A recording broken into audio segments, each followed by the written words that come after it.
Hi, welcome FloodGate family. We're super grateful to have you here for the first ever edition of Improving.Live.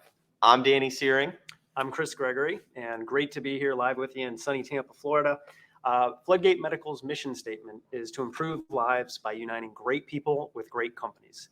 We might not necessarily always have the perfect job lined up for everyone at any given moment, but we do want to give all job seekers the tools to be able to identify, to pursue, and then to land their dream job. And so we've created this series. We'll be coming to you regularly over the coming weeks and months with different topics that we'll dissect down, talk about over the general overall job search process. And just a reminder, we are here live today. So if you have questions, comments, feel free to drop those in the comment section, and we'll try to address as many of those as we can as we get into the latter part of the process here.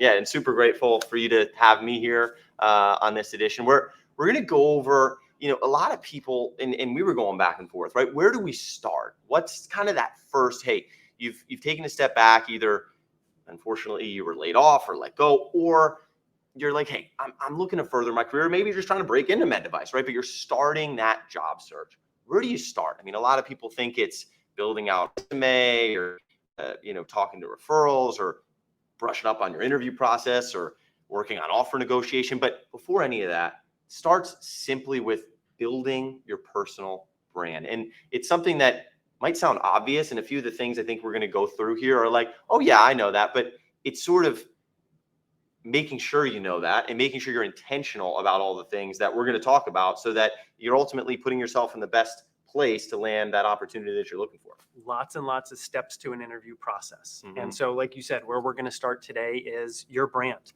The main premise that we're going to talk about here today is that we all have, and it might actually be more accurate to say we all are a brand. It's kind of similar to the old idea of your reputation. I kind of think that reputation idea has evolved a little bit over the last couple of years. The technology and digital world we're in is really the idea here. And so each of us, or many of us, I should say, leave little breadcrumbs of who we are online. Yeah. It's here on LinkedIn with your profile. It might be that you're on Twitter or Facebook or Instagram or many, many other sites. But the idea is we all have that brand. And when we put little pieces of ourselves out there, those things are all being evaluated. Your brand is not at all limited to just your resume or just your professional skills. The really simple idea is anything that you put out there to the world is going to have the chance to be evaluated.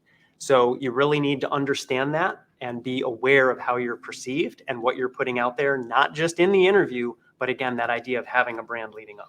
Yeah, and I think to put it in a little bit of context, especially for someone who maybe, again, like I was saying, maybe they're trying to break in, maybe it's their first ever job search, or maybe they've killed it over the last 15, 20 years and they've been upward trajectory just with one company. They haven't had a job search, right? But now, today's ever-changing environment, we're seeing more and more of those people, unfortunately, come onto the market and have to look for a new job. So sort of an analogy I like to use, we'll go down a little tangent here, is back when you used to buy a product before the internet, or even just 15, 20 years ago, when the internet was just up and coming, maybe you got a magazine or something in the mail and you were buying a product, or even Sky Mall, right? We all remember that. That was a little bit before my time, but I've seen them.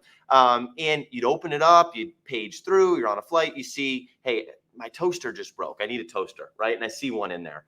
Looks cool. It's got all the specs on there. It looks great. I order it, I get it, and it's not that great, right? But I just had no way of finding that out before I bought that toaster. And now that I've found it, I have no real way outside of my circle of immediate friends of telling people, hey, don't buy this thing, and there's other people that hit that. Nowadays, we've all been trained, by websites like Amazon, like eBay. We'll use Amazon as the example here, but hey, I find a toaster, right? I'm looking at tons of different things. The photos, I've got 6 or 7 different, maybe a video of someone using it, kind of how it works, as well as, peer reviews, star ratings, comments. I might even go to another website of reviews of this toaster or that toaster's website, right? So there's so much more analysis I can do before I even buy the thing. And then once I get it, then I'm able to use it and provide my feedback, right? And then everyone else, same thing with the job search, right? There's 3 key moments really where you're being evaluated for that personal brand. Before the interview, right? Before you even know you're being considered, during the interview, obviously, and then after the interview and throughout the whole interview process. Absolutely. And if you're anything like myself and my wife, We go on Yelp before we go to dinner. Right, We go right. on Amazon before we buy anything. You don't know, you know everything in advance often before Mhm. you go in. Yeah. And you're absolutely right. The segue into the recruiting and the hiring side of things, before an interview, when you apply or present your information, you're being evaluated. Mhm. It's things like your resume. That's content, that's formatting. It's your Mhm. LinkedIn profile.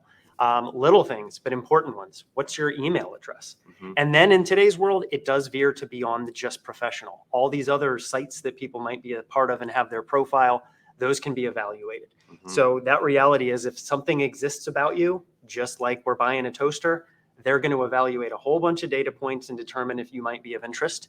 And if you get over that initial line of hiring manager sees your resume, your LinkedIn profile, they commit to moving you forward, it continues the evaluations in an interview. Right, exactly. And I think something I was just thinking about as you were saying that, I mean, is the younger generation is growing up and has really grown up with the interview, or not the interview, the internet, right? And everything's been online.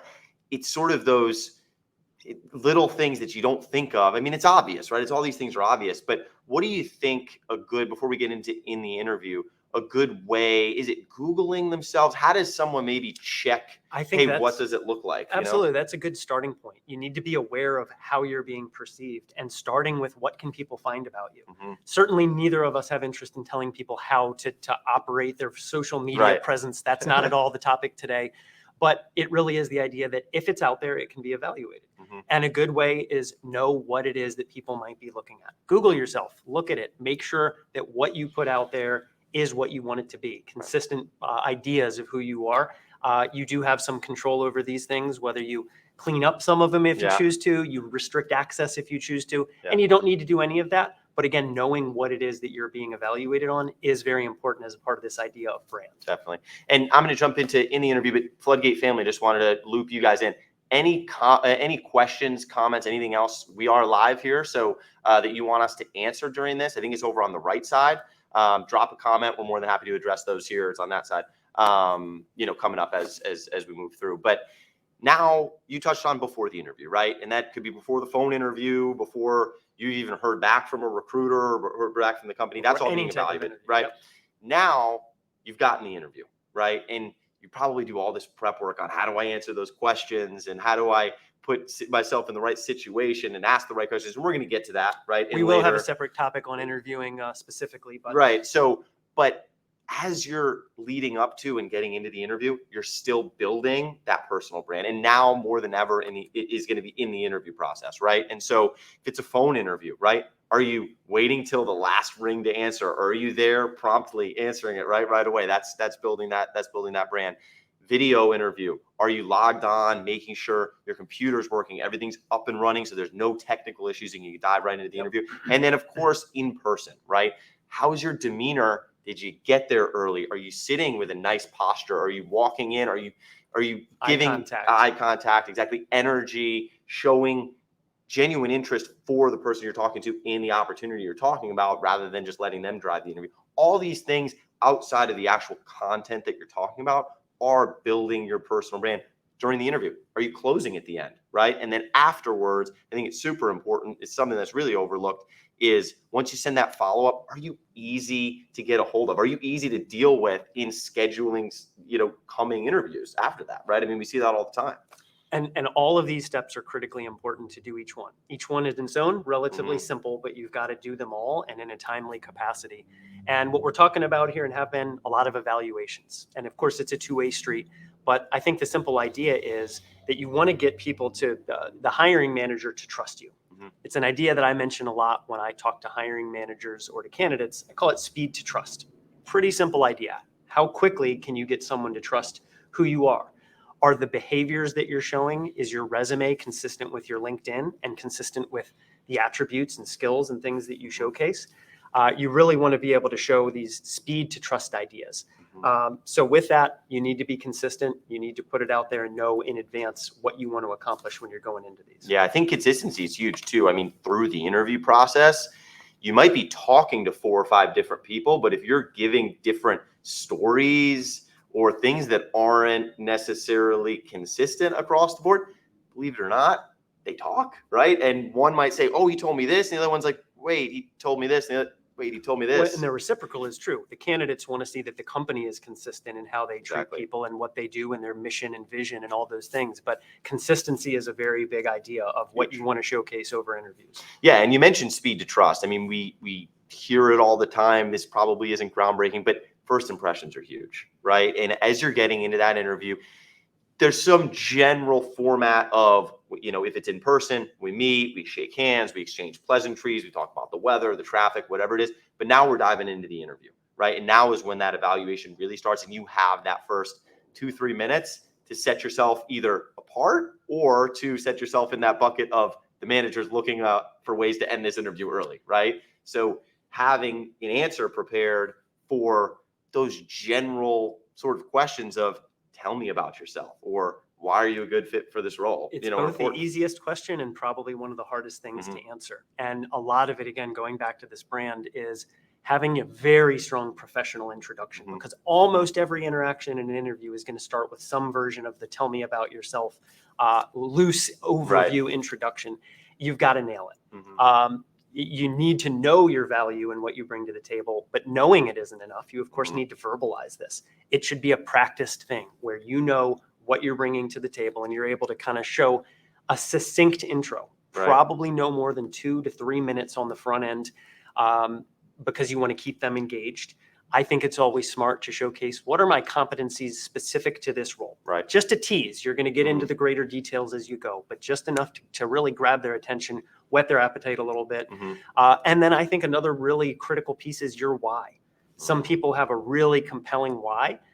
You're not a resume. They might have reviewed your resume to determine if they want to interview you, but they're not hiring a piece of paper. So you really need to have this really compelling, short enough to keep their attention, but critical introduction, and it can be practiced, and you should have that at the ready every time you get ready to interview. Yeah, no, I mean, it's being able, you have all that knowledge in your head, and sometimes, I mean, I know I'm guilty of it, right? You just start going and you're like, how the heck did I get here? It's 5 minutes and no one else is talking, so is awesome. So I want to flip it out. I know we've gotten a couple of questions come through here, or here I should say. So want to flip it over and see what we got. Let's see about pulling this up. Thank you. And again, obviously, reminder, anybody that's on here right now, be sure to drop a question, comment, anything else that we can answer. First one's from Jamie, and I'll flip it to you, Chris. And we kind of just touched on this, but let's go into more detail. Can an intro or that first tell me about you, can that be too long? Without a doubt. You don't want to lose your audience. Maybe the best way I can put this is that introduction isn't going to get you the job, but frankly, you can lose it right there. If you don't capture your audience and give compelling information, succinct enough, you can always check in and ask them if it was clear and add more, but you don't want to just go. And I see interviewers, I hear stories of people glossing over at the eyes because somebody gets the chance to talk about themselves and they are 100 miles an hour for as long as they can go with their audience. That's not probably a great strategy. Right. So you do want to keep it short enough, because again, you can always check in and ask them if that hit the mark of what they're looking for and add more as you go. But you don't want to just go and go and go. Yeah. Very aware of the fact that your audience wants to be engaged and not hear a life story. Right, exactly. I mean, we love to talk about ourselves. I do, I know. Salespeople do in particular, which is the world we're in, but there can be a limit to what makes sense. Yeah. Do you think, as I'm thinking, I typically advise, is it like 3 minutes-ish? I think if you get too much beyond about 3 minutes for that intro where you're solely just talking, you run the risk of starting to lose that audience. So there's not a hard and fast rule, but shorter, succinct, and compelling is going to be your best friend here. Love it. Awesome. Yeah, great question, Jamie. Let's see what else we got here. Morgan, should I share? Oh, this is a good one. Should I share? And it kind of ties into what we're talking. Should I share personal information in either that introduction or maybe just, kind of throughout the interview? I think people need to be comfortable with what they want to share, but at the same time, yes, like I mentioned, they're not going to hire a piece of paper or a robot. Often people hire who they like or at least respect or understand. So I think you really want to be aware of exactly what you're relaying, provide that sort of great information, but be very aware of how you're doing it. Yeah, and I think, the topic here is personal branding, right? So with your backstory, and you were talking about earlier, build into your why and what your brand is. Heck yes, share it. Don't necessarily share personal information that A, could hurt you, or B, is just totally irrelevant just for the sake of sharing, right? But I think if it adds compelling. to, If your why includes, I grew up in a household of doctors or of medical sales professionals, Mhm. or maybe it's something a little bit more negative. I lost a loved one, or I had a Mhm. situation. It really can spark why you want to do what you do. And in our field of medical sales, it can truly impact people's lives. Mhm. So I think when it's personal like that, if it's compelling and relevant, Mhm. absolutely. Yeah. But you don't need to share just for the sake of sharing, your life story if it isn't going to be something that makes sense to the hiring. Yeah, and I think tying it into kind of the first question is figure out what you're comfortable sharing, practice it, make sure it's succinct, because a lot of times when Absolutely. people go into personal stories, it Absolutely. tends to drag on and And you make can sure. use your, So, significant other, friends, people in your network as sounding boards, as Mhm. practicing. These are very much practice skills. Interviewing rarely comes naturally. Yeah. So you need to know what your strategy is and what you're seeking to accomplish to be able to do it at its best level. Yeah, love it. Let's go here to Bethany. This is a good one. What do you really mean when you say tell me about yourself, or when the hiring manager says tell me about yourself? Do they want to know fun facts included in the standard professional summary? Do they want to know about, as we were saying, their personal life? What do you think a good sort of templated, here's the few things I should touch on in that question would be? Yeah, I think that why can be a good one. I've heard some really compelling and interesting stories about why people got to where they are. And when it's Mhm. applicable, that is a great starting point. Don't have to go back to your childhood necessarily, but Right. things that are there. We kind of touched on this a little bit, but you want to get into why you're there. Why is Right. it that this role appeals to you? I hear all the time that a manager will say somebody's leaving a job, not looking to come to us. Mhm. So why is it that you do what you do? Why is it that this role is important? And don't leave them guessing. You can talk about what you've done, but if it doesn't specifically relate to this position, again, Right. you may lose your audience. Right. So your why is of why you're there, and what have you done that's relevant is always going to be impactful. By the Mhm. time you do that, you're at 2 to 3 minutes. You can do your check-in, and then that segues into the rest of the interview, where you're probably going to be asked specific questions that you can then give specific answers to. Yeah. So that intro can be short, can be snappy, set the stage for the rest of it. It's not the answer to the whole test. Right. No, I love it. I mean, and that's and understanding that and saying practicing that prior, so that when you get in, you're feeling confident you can have. And I think the other thing that you kind of danced around, but if it's later in the interview process and you're getting this, take some of the nuggets that you've learned as to what they're looking for, and maybe tell the same story of but you're framing it more towards, hey, I know this is what you're looking for. Here's how I meet that, in for this role. An open position is a hiring manager's problem. Mm. And even if it's for very great reasons, a promotion or an expansion of the infrastructure, it is the problem for the manager. You want to position yourself as being the solution Mhm. to their problem. Mhm. And when you do that, you're talking in their language in relevant things. You're really hitting the mark and connecting the dots for Yeah. them. You're good at this, almost like you've been doing this for a while. Awesome. I think we got time for one or two more. Let's see, from Joe here. What's the number one mistake you see new candidates make? I think this is really one, and maybe we'll shape this towards personal branding, or maybe not. I'll leave that up to you. But number one mistake. The gut answer that I have is people know themselves and largely like to talk about themselves. Mhm. And so they'll just go, but Mhm. they're not making it relevant and connecting the dots. I've used that phrase now a couple times. If you're not making it relevant to your audience, you're just sort of talking. Mhm. So I think people will talk, they'll say a lot, but it might not be much substance. So be very aware of your words, have a purpose for what you're saying. But the best thing you can do is understand and have done enough research in advance, layer that on what you've done, and then you're providing, again, that solution to why the position is open and how you can solve that problem. But if you're not prepared to give them relevant answers, Mhm. then it may not hit the mark at all, and you may not be moved forward, because they don't care if you've done certain things. They want it to be things that are relevant to this job. Mhm. Yeah, and I mean, I think we keep getting back more and more in interviewing here, which makes sense, right? It's job searching, right? It makes sense, or it aligns with what we're talking about. But to your point, over speaking, going to, in too deep, things that don't relate. It all keeps coming back. We keep saying it. Practice. Just try and hit a few people with this prior to going out, because the reality is you shouldn't be good at job searching, right? It's Hopefully not, you're not. right? So especially those people that are first entering the market, or they've been in the market, or they've been in one job for a while. It's okay to not be good at it, but you have to You be good can't at wing it. You need right? to know what you're trying to accomplish. Yeah. Just like a business plan in sales is the Mhm. roadmap to how you achieve success. You need to prepare, you need to know to your audience, you need to know yourself, and you need to be able to relay that information Yeah, along. it's awesome. It's awesome. I think we got one last one here. It is from Brittany. Should you follow up with the hiring manager after every interview? And I think this might mean, or I'm going to add, not necessarily just every interview with the hiring manager, but if you're interviewing with one of their reps or if you're interviewing with elsewhere, is it always important to keep them in the loop? It is critically important to follow up. That can be the differentiator between moving forward and not. And I always recommend the day of the interview, follow up with the person that gave you their time, the direct interviewer, and then often with the hiring manager, if it might be a secondary person you're interviewing with.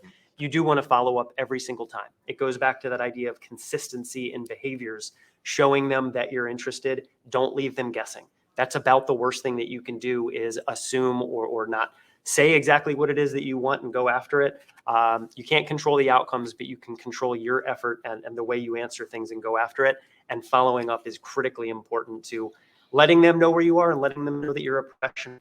Yeah, I mean, I don't think anyone's ever not gotten a job because they've sent too many thank you follow-up emails, right? I've never had that. So that's good. So awesome. Well, I think that's most of what we got. I mean, the idea of this series is just to come to you for 15, 20, 30 minutes, right? Once, I think, a month or every few weeks here with key topics. Chris, might be myself, might be others, to help you in your job search, right? And improve your life when looking for a job. So thank you personally. Thank you to the FloodGate family, for everybody that asked questions and tuned in today. Again, I'm Danny Syring. Chris Gregory. And we will see you next time.